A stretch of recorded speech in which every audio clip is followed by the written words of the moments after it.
지금 기억하기는 1983년 신대원 1학년 때 영락교회에서 총회를 한 것 같습니다.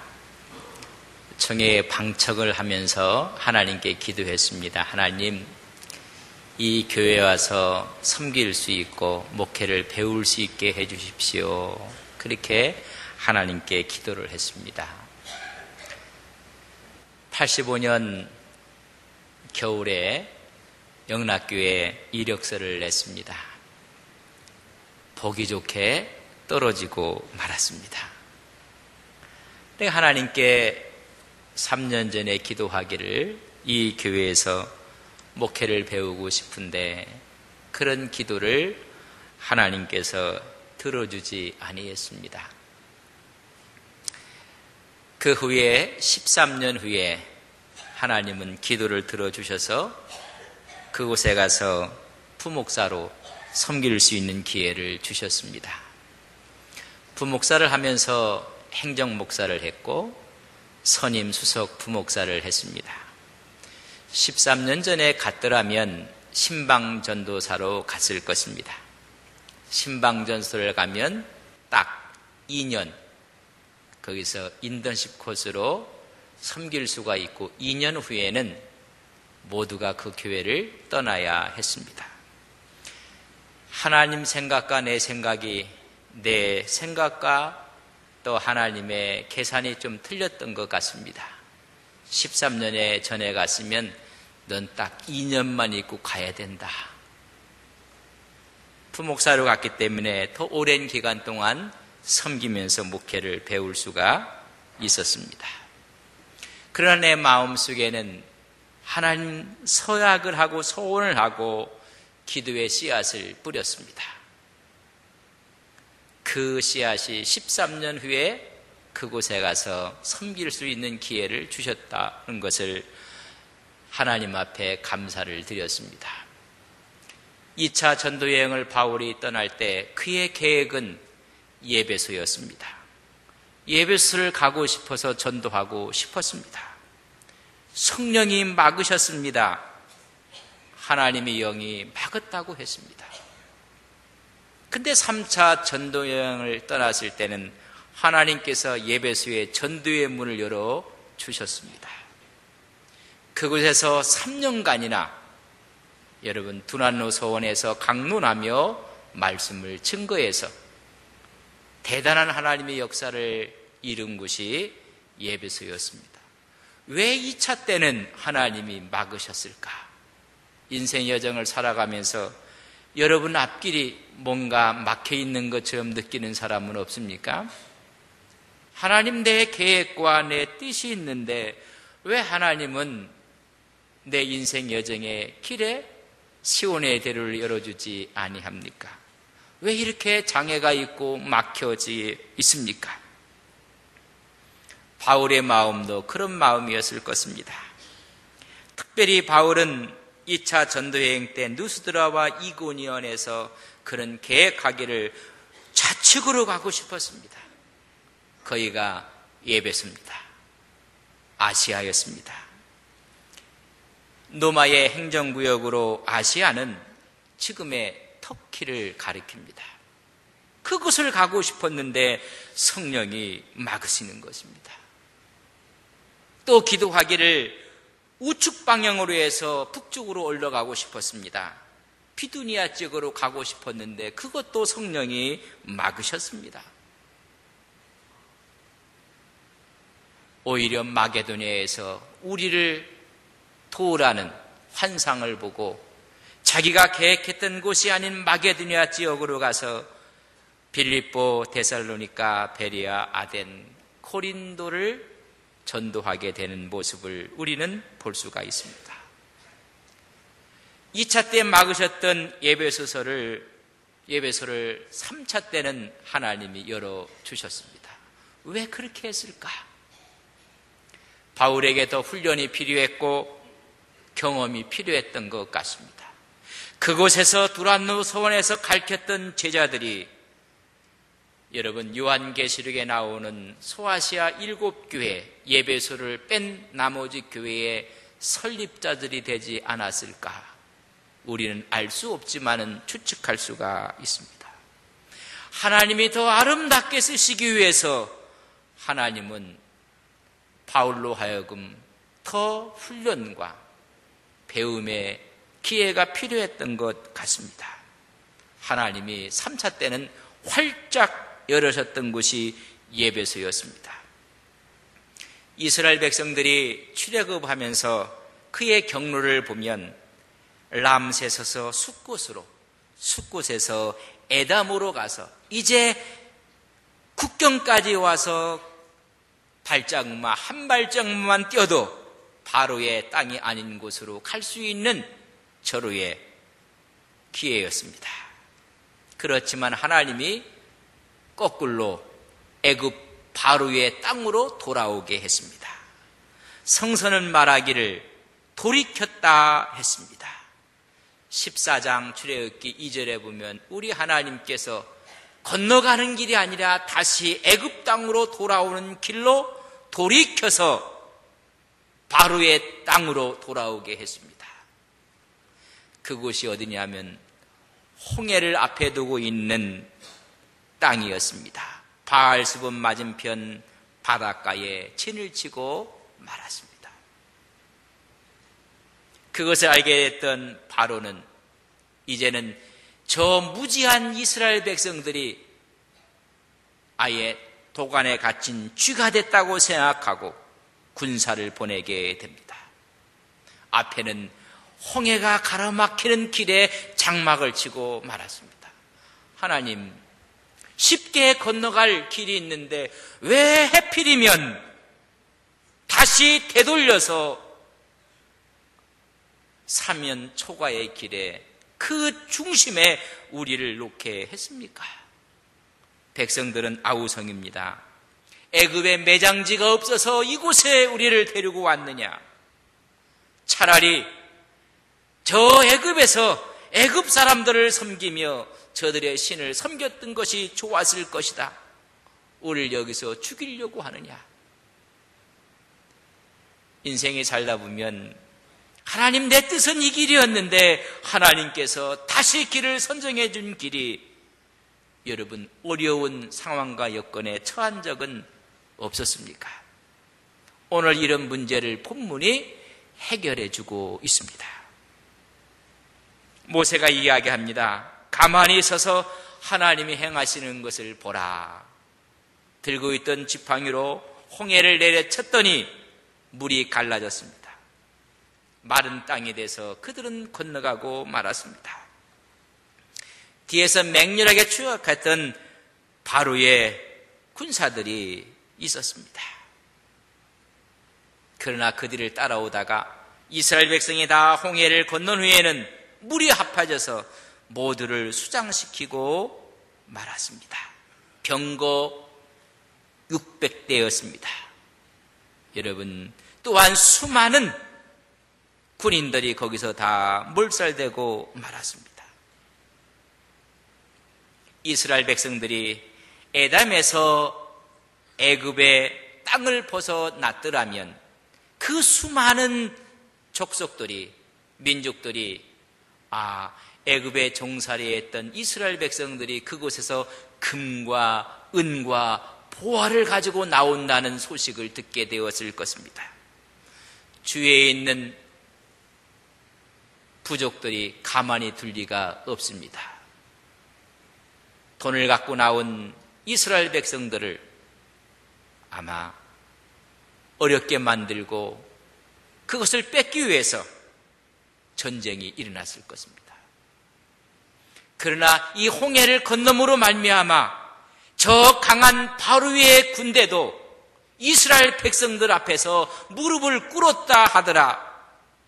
하나님의 백성을 건들면 안 된다 하더라. 하나님이 저들을 보호하고 저들을 위해 싸워주신다 하더라. 하나님께서 데몬스트레이션을 하신 것입니다. 이 백성 건들지 말라는 것입니다. 이게 홍해의 여러분 교훈입니다. 또 하나 에덴에서 그들이 바로의 땅을 건너 나갔다고 했을 때 바로가 정신을 차리고 그 수많은 노동력을 보낼 리가 없습니다. 군대를 동원해서 저들을 다시 포로로 잡아와라고 명령을 내릴 것입니다. 그러면 이스라엘 백성들은 애굽은 떠났지만 불안합니다. 언제 바로의 군대가 들이닥칠지, 언제 와서 우리를 포로로 잡아갈지 전전긍긍하게 됩니다. 하나님이 그런 화근을 없애기 위해서 홍해바다에 그들을 수장시키신 것입니다. 우리의 길과 하나님의 길이 다릅니다. 내 생각과 하나님의 생각이 다르다는 것을 말해 주는 것입니다. 오늘 본문의 말씀은 바로 그런 말씀을 우리에게 전해주고 있습니다. 2차 전도 여행을 떠날 때 오히려 아시아에 그렇게 가고 싶었던 그 길을 하나님이 성령이 막으셨습니다. 고린도에서 1년 6개월 동안 전도를 하셨던 바울 일행은 자기를 파송한 수리아 안디옥으로 돌아갈 때 그렇게 가고 싶었던 예배소 지역을 들렸다 갑니다. 하나님께서 허락하지 않는 그곳을 들리게 됩니다. 이게 웬일입니까? 그곳에 들렸더니 에베소에 있는 사람들이 대환영을 하는 것입니다.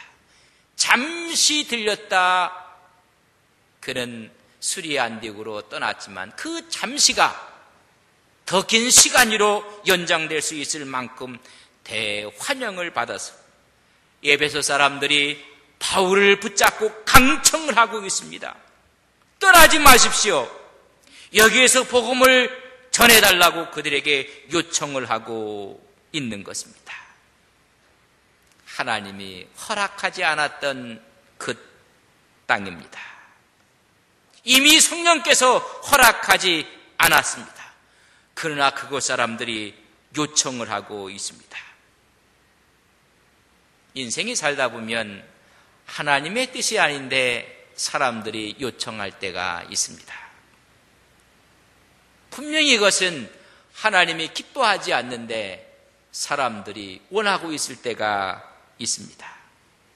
여러분, 이럴 때 우리는 어떤 결정을 해야 되는지를 오늘 본문은 우리에게 말씀해 주고 있는 것입니다.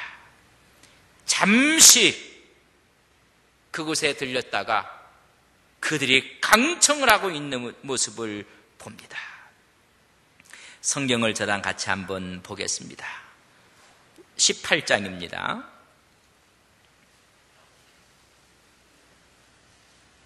18장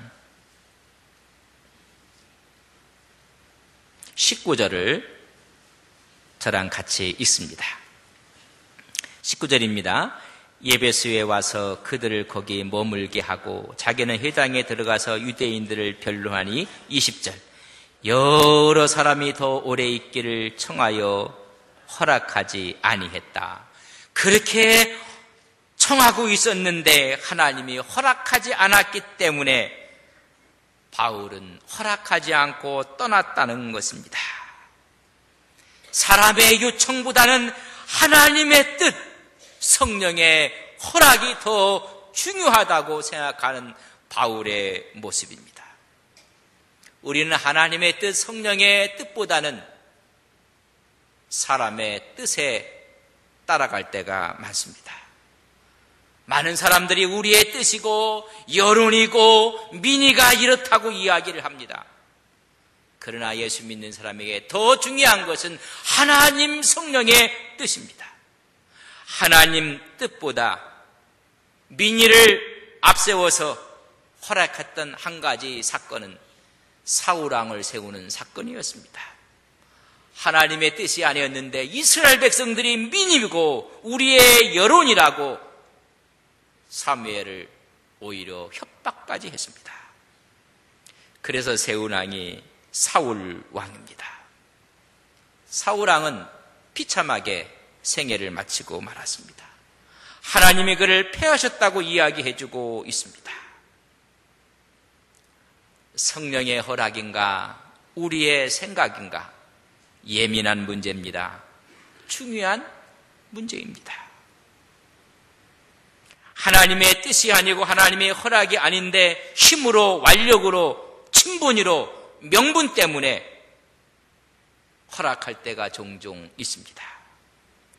허락해서는 안 되는 것입니다. 여러분 자녀들이 원한다고 다 들어주면 그 자녀는 여러분 망치게 됩니다. 미국 텍사스주의 휴스턴 경찰국에서 자녀를 망하게 하는 10가지 길, 타락의 길 10가지 조건을 발표한 적이 있습니다. 그 첫 번째가 아이가 갖고 싶어하는 것은 무엇인지 다 주어라. 떼쓰면 다 들어주라는 것입니다. 자녀를 망하게 하는 첫 번째 길이라고 했습니다. 하나님이 허락하지 않는 일인데 지금 에베소 사람들이 강청을 하고 있습니다. 붙잡고 있습니다. 바울은 어떻게 했는가? 18장 21절을 같이 봅니다. 18장 21절입니다. 같이 봅니다. 하나님의 18장 21절 작별하여 이르되 만일 하나님의 뜻이라면 너희에게 돌아오리라 하고 배를 타고 에베소를 떠났다 했습니다. 하나님이 허락이 아니니까는 그들이 아무리 요청을 해도 바울은 떠납니다. 그리고 말합니다. 만일 하나님의 뜻이면 너희에게 돌아오리라. 하나님이 허락하시면, 성령이 허락하시면 돌아올 것입니다. 분명히 하나님이 막으셨습니다. 허락하지 아니했습니다. 바울은 순종했습니다. 사람이 붙잡아도 하나님이 허락하지 아니하시기에 순종했습니다. 바울의 훈련이 더 필요했던 것 같습니다. 하나님 편에서. 하나님께서 요구하시는 바가 아직 채워지지 않았기 때문에, 예배소가 중요하기 때문에 하나님께서 포류하신 것 같습니다. 여기 출신들이 좀 전에 말씀을 드린 것처럼 소아시아 7교회를 세운 사람들이라고 생각을 합니다. 사업을 하는 회장님이 때가 되면 자식에게 이 기업을 넘겨줄 것입니다. 그런다고 때를 쓴다고 해서 기업을 넘겨주지는 않습니다. 좀 더 배워야 되고 좀 더 훈련을 받아야 되고 경영에 대해서 더 알아야 됩니다. 기다려야 됩니다. 하나님께서 왜 에베소를 허락하지 않았을까? 바울이 준비해야 될 부분이 있었다는 것을 우리는 믿음의 눈으로 바라보는 것입니다. 3차 때는 이미 때가 됐고, 그래서 하나님이 에베소의 문을 활짝 열어 놓으셨습니다. 오늘 19장 1절의 말씀입니다. 아볼로가 고린도에 있을 때에 바울이 윗지방으로 다녀 에베소에 와서 드디어 에베소에 오게 됩니다. 거기에 보면 아볼로가 고린도에 있을 때, 다시 말하면 아볼로가 고린도로 떠났을 때라고 표현을 하는 것이 더 정확합니다. 잠시 바울은 에베소를 들렸다가 수리아 안디옥으로 돌아갔습니다. 그때 에베소에 온 사람이 아볼로였습니다. 이 아볼로는 가리켜서 사도행전 18장 24절 이하를 보면 구약에 능통한 사람입니다. 헬라 철학에 능통했습니다. 웅변술과 수사학이 뛰어났던 사람입니다. 구약에 대해서, 율법에 대해서 여러분 완벽한 사람이었습니다. 그러나 부족한 것이 있는데 복음에 대해서, 십자가에 대해서는 잘 이해를 하지 못했습니다. 그가 에베소에서 강론하고 말씀을 전했습니다. 그렇게 전했던 이 아볼로가 고린도로 갔을 때 여러분 바울이 이곳에 도착을 하게 되었다는 것입니다. 아볼로의 가르침을 받았던 사람들을 바울이 바라보고 나서 구약에는 능통한데 복음을 모르고 있는 것입니다. 성령을 모르고 있습니다. 십자가를 모르고 있습니다. 말 그대로 아볼로가 부족했던 부분은 이 에베소에 있던 하나님의 성도들이 알지를 못하고 있는 것입니다. 그걸 보고 바울이 그들에게 묻습니다. 너희가 믿을 때에 성령을 받았느냐? 그들이 대답하기를 성령이 있다는 말도 모릅니다. 성령이 계심도 듣지 못했습니다. 바울은 다시 묻습니다. 그러면 너희가 무슨 세례를 받았느냐? 우리는 요한의 세례입니다. 바울이 그 말을 듣고 그들에게 요한의 회개의 세례를 베풀면서 그 요한이 한 말이 무슨 말인지 아느냐? 모른다는 것입니다. 요한은 세례로 물로 세례를 주면서 내 뒤에 오시는 분이 있을 텐데 그분이 성령으로 세례를 줄 것입니다. 내 뒤에 오시는 이를 믿으라 말한 그분이 예수라. 그들이 깜짝 놀라고 깨닫게 되고 주 예수의 이름으로 세례를 받고 바울이 그들에게 안수할 때 성령이 그들에게 임했다고 오늘 본문에 말씀해 주고 있습니다. 그들이 방언이 터지고 예언을 했다고 했습니다. 사랑의 언어가 나오고 하나님의 말씀이 그의 입을 통해서 나오게 되었습니다. 여러분, 성령 세례 사건인 사도행전에 보면 이전에 오순절 마가 다락방에서 있었습니다. 빌립의 전도로 사마리아 성에 있었습니다. 베드로의 증거로 고넬류의 집에 있었습니다. 사도행전 2장, 사도행전 8장, 사도행전 10장의 말씀입니다. 오늘 예배소 19장에 성령의 세례가 그들에게 임한 것입니다. 성령 세례는 주 예수 그리스도의 다스림 아래 자신을 그 성령 안에 복종시키는 사건입니다. 나는 없고 나를 통해 성령의 나타나심과 드러냄이 나타나는 것입니다. 성령의 온전히 지배돼서 예수님의 뜻에 온전히 복종할 의지로 가득 차 있는 상태를 성령 충만이라고 합니다.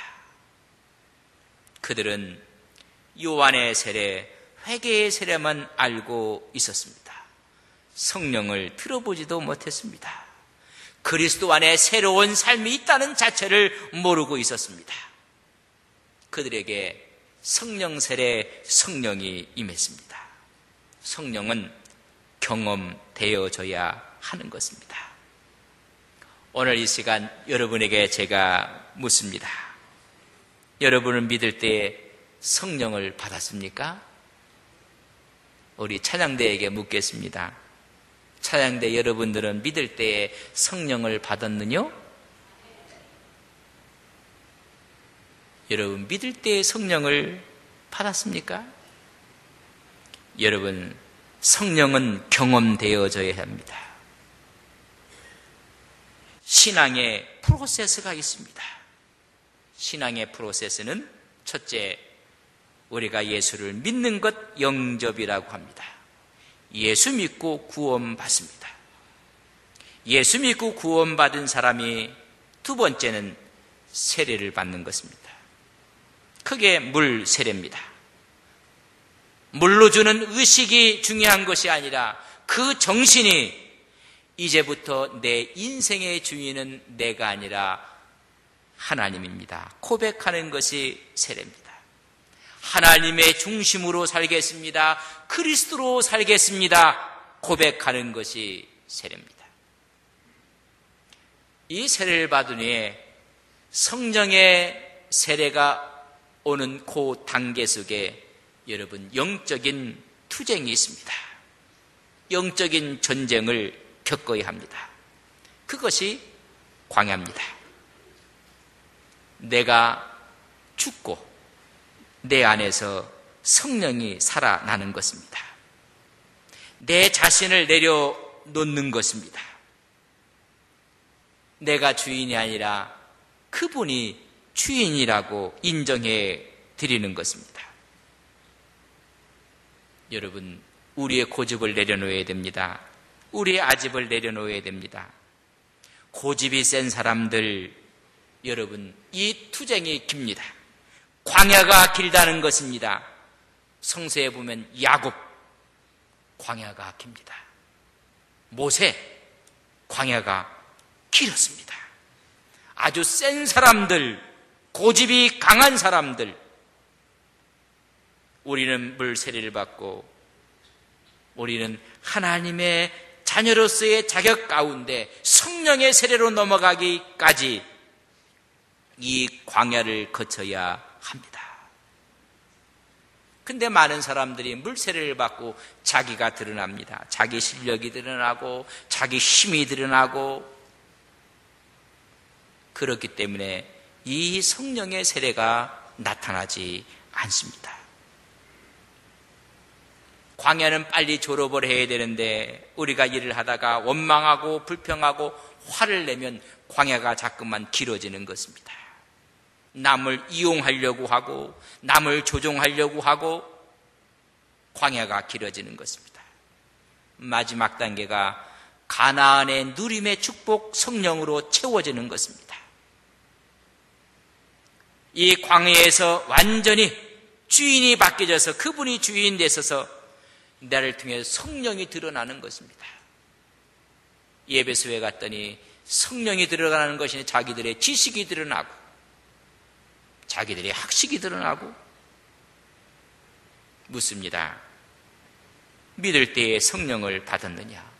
성령이 드러나고 하나님이 드러나고 하나님의 선한 영향력이 끼쳐지고,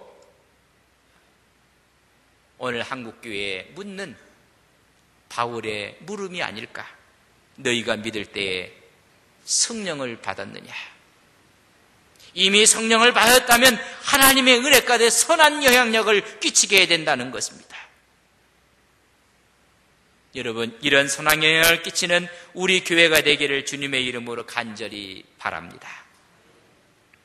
성서는 우리에게 이렇게 이야기합니다. 요한일서 5장 4절로 8절에 보면 하나님께로부터 난 자마다 세상을 이기느니라. 이 세상을 이기는 이김은 믿음이니라. 이 믿음을 증거하는 이가 셋이 있으니 피와 물과 성령이니라. 이 셋은 하나이니라. 삼위일체에 대한 이야기입니다. 우리의 이기는 힘이 믿음이라고 했고, 이 믿음을 증거하는 이가 성령과 물과 피라는 것입니다. 오늘 너희들이 성령을 받았느냐 묻는 이 말은 여러분 이 시간 그림을 그리시기를 바랍니다. 성막 동쪽에 문이 있습니다. 그 문으로 들어오면 피가 있습니다. 번제단입니다. 양이 죽습니다. 우리 주님이 갈보리산에서 피 흘려 운명하셨습니다. 십자가입니다. 피가 있습니다. 피를 경험한 사람이 한 단계 더 들어가면 물두멍이 있습니다. 세례입니다. 세례는 나를 내려놓는 것입니다. 내 주권을 내려놓는 것입니다.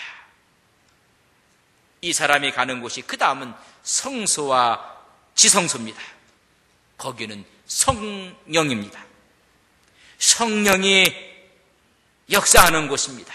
성령으로 잠기는 곳이고 성령으로 세례를 받는 곳입니다.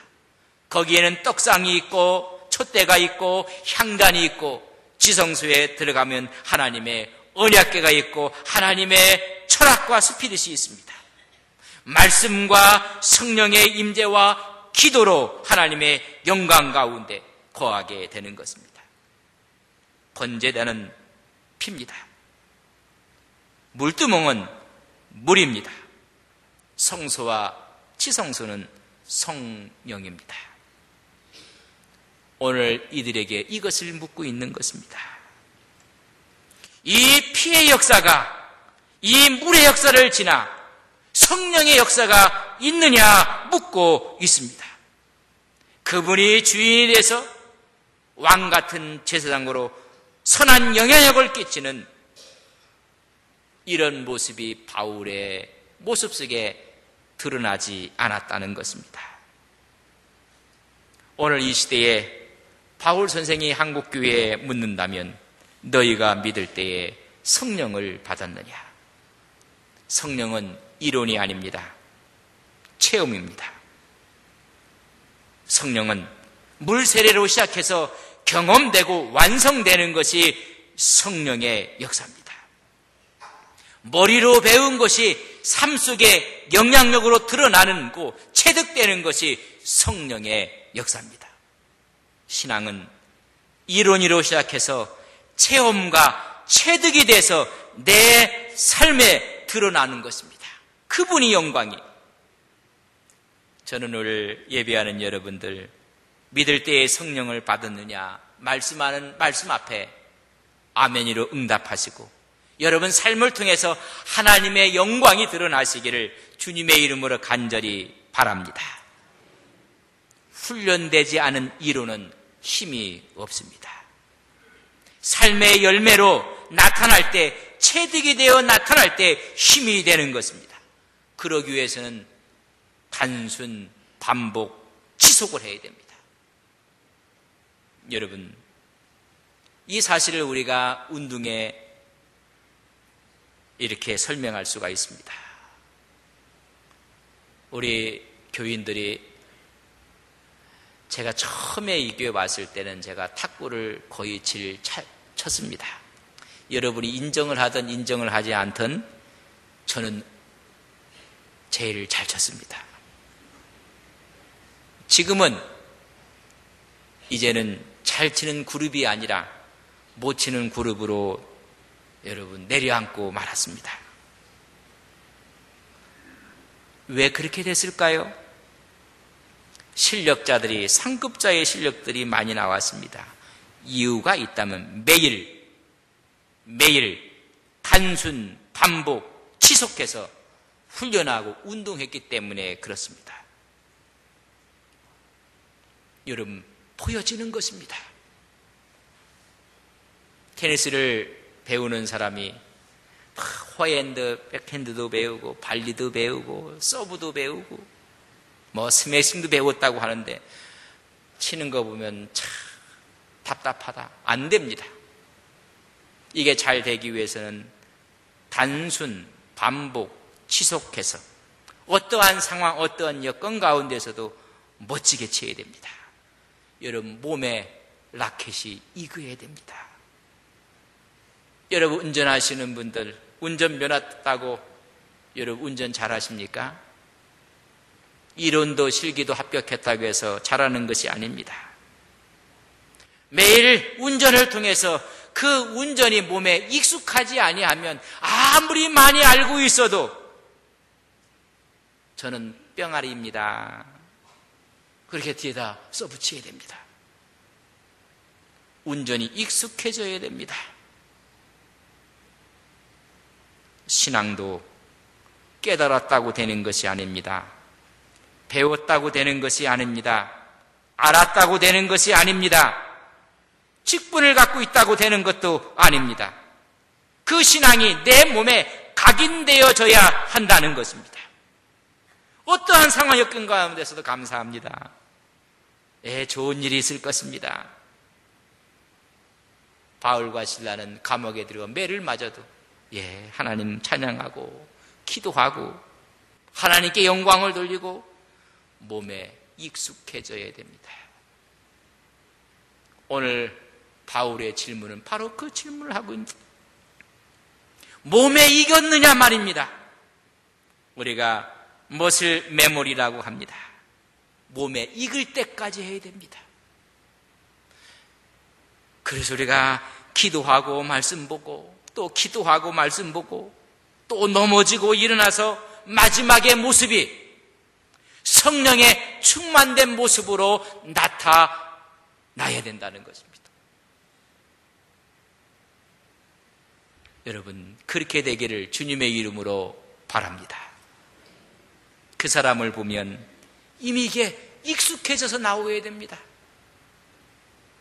하나님의 뜻을, 하나님의 영광을, 하나님의 은혜를, 그 사람의 언어가, 그 사람의 행동이, 그 사람의 가치관이 새로워져서 성령에 듬뿍 담겨 있다는 것입니다. 믿을 때에 성령을 받았느냐? 우리는 다 받았습니다. 고린도전서 12장 3절에 보면 성령으로 하지 아니하면 주를 그리스도로 할 자가 없다고 했습니다. 우리는 예수님을 주라고 고백합니다. 그렇게 믿을 때 성령이 들어왔습니다. 그러나 그 성령을 홀대했습니다. 그 성령을 무시했습니다. 아예 이 성령에 대한 개념을 몰랐습니다. 한 번 운동했다고 그 운동이 내 몸에 익숙합니까? 여러분, 그렇지 않습니다. 우리의 근육이 그걸 기억하기까지는 수없이 반복하고 지속하고 또 단순하게 반복 지속을 해야 됩니다. 또 새벽을 살고 말씀을 보고, 그래서 마지막 모습이 성령의 세라는 것은 그 자체가 체험돼서 체득돼서 나타나야 되는 것입니다. 여러분, 그렇게 되기를 주님의 이름으로 간절히 바랍니다. 성막 예배를 모르고 있어요. 피의 개념을, 물의 개념을, 성령의 개념을 모르고 있는 것입니다. 많은 분들이 번제단에서 예수님이 죽으셨던 구원만 기억하고 있습니다. 여러분, 세례의 물은 내가 죽는 것입니다. 그 사람이 성령의 충만함으로 나타나게 되는 것입니다. 오늘 이 본문의 흐름을 자세히 보면 그들이 성령을 몰랐습니다. 이 성령의 내주함을 깨닫게 되었을 때 그들에게 성령의 임재가 임했습니다. 여러분, 그거로 끝난 것이 아니었습니다. 두란노 서원에서 2년 동안 훈련을 받습니다. 말씀의 훈련, 제자 훈련을 받습니다. 집중 훈련을 받은 후에 그때 능력이 나타났습니다. 성령의 역사가 나타난 것입니다. 두란노 서원은 왜 두란노라고 했는지 많은 분들이 이렇게 이야기합니다. 아마 이 서원의 소유자가 두란노였을 것이다 라는 분도 있고, 이 서원에서 가르치는 선생님의 이름이 두란노였을 것이라는 말도 하기도 합니다. 또 혹자는 그 건물 자체의 이름이 두란노였다라고도 이야기를 합니다. 그 당시에 이 두란노 서원 스콜레라고 하는데 여가를 즐길 수 있는 장소라는 뜻을 갖고 있고 강연장이었습니다. 철학을 좋아했던 그 당시의 사람들이 오전에 철학 강의를 듣는 장소였습니다. 바울은 에베소에 가서 석 달 동안 회당에서 하나님의 나라를 가르쳤습니다. 아니나 다를까 유대인들이 또 비방을 하고 핍박을 해서 이 회당에서 나가서 두란노 소원을 빌려서 사용을 했습니다. 렌트를 하게 된 것입니다. 그들은 오전에 강의를 듣고 오후 시간에는 자유시간이요 잠자는 시간입니다. 휴식의 시간입니다. 오전 11시부터 오후 4시까지 그 두란노 소원을 빌려서 하나님 말씀을 강론했습니다. 날마다 강론하고 훈련했습니다. 이때 역사가 일어났습니다. 손수건만, 앞치마만 갖다 대도 능력이 나타났다는 것입니다. 여러분, 말씀이 능력입니다.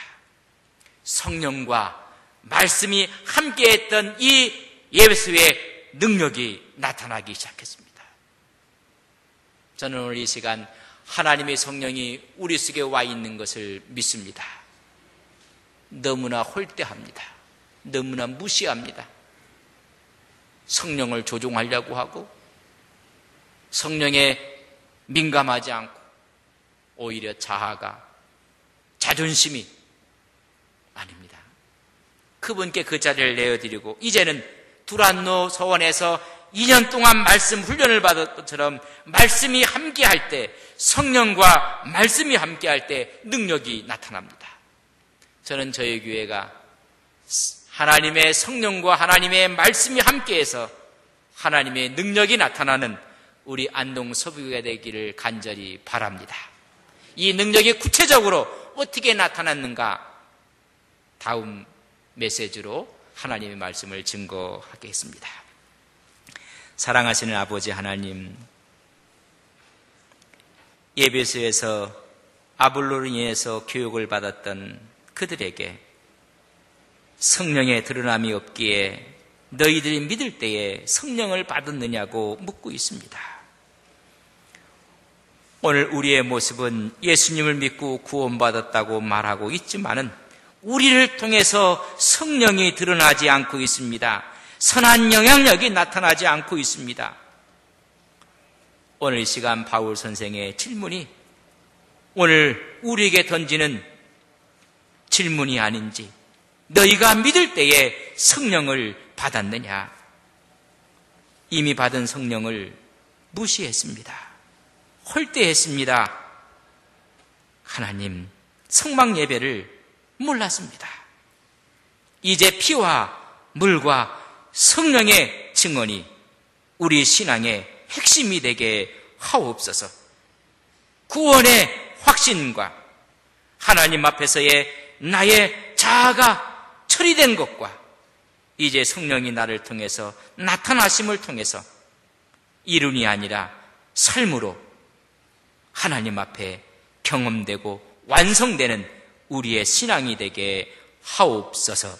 예수님의 이름으로 기도 올리옵나이다. 아멘.